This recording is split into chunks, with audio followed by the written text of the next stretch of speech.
هل تعلم أن لونك المفضل يكشف عن شخصيتك؟ نعم. فقد أجمع علماء النفس على وجود علاقة بين السمات الشخصية لكل فرد واللون الذي يفضله. هناك 10 ألوان أساسية من خلالها يمكنك التعرف على شخصيتك وعلى شخصية الذين هم من حولك. هذا الفيديو يحمل أسرار كل الألوان الأساسية، فلا تتحركوا. بسم الله. نبدأ باللون الأحمر. إن الذي يحب اللون الأحمر ويفضله، سواء كان ذلك في الثياب أو غير ذلك من الأمور، فهذا يعكس أن شخصيته تبحث عن القوة والتحكم. دائما يبحث عن القوة والتحكم سواء في الناس أو غير ذلك. أما في العلاقات العاطفية والعلاقات الزوجية، يتميز هذا الشخص بعاطفة كبيرة، فضلا عن اتسام شخصيته بالجرأة والحسم والمثابرة. اللون الأصفر. يتمتع من يفضلون اللون الأصفر بالحيوية والنشاط، ويغلب على شخصيتهم الفرح والتفاؤل في جميع الأوقات. كما يتميزون بحب التعلم والاكتشاف نظرا لخيالهم الواسع. اللون الأبيض.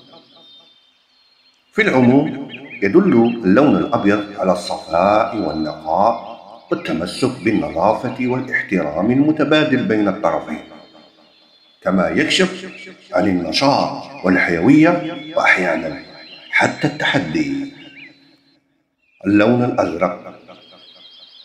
الشخص الذي يميل إلى حب اللون الأزرق يتميز بحب السلام مع الآخرين، ولكن قد يعتبر أحيانا انعزاليا بعض الشيء. ويتميز بالصدق والذاكرة القوية والثبات وقت المحن والاحترام الشديد للآخرين. اللون الأخضر. محبي اللون الأخضر يميلون إلى الانسجام مع الطبيعة والأطفال والحيوانات والكرم، وأيضا الحذر الشديد والتوازن الاجتماعي.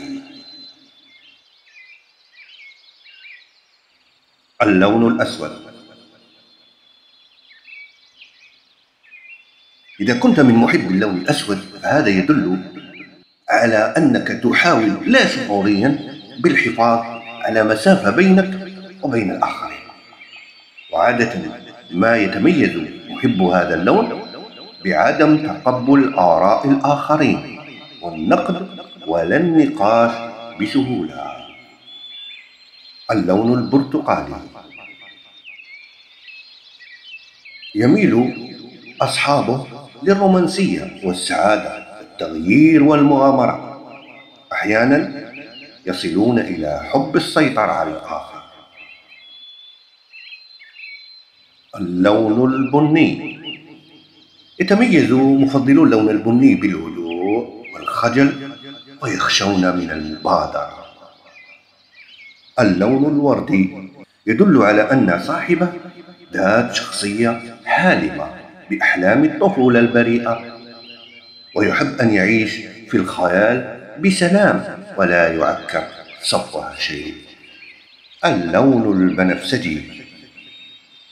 يمتاز محب هذا اللون بشخصياتهم الحساسة والمرهفة، ويميلون لمساعدة الآخرين، كما أنهم يميلون للصمت والكتمان لدرجة قد تشعرك بغموضهم.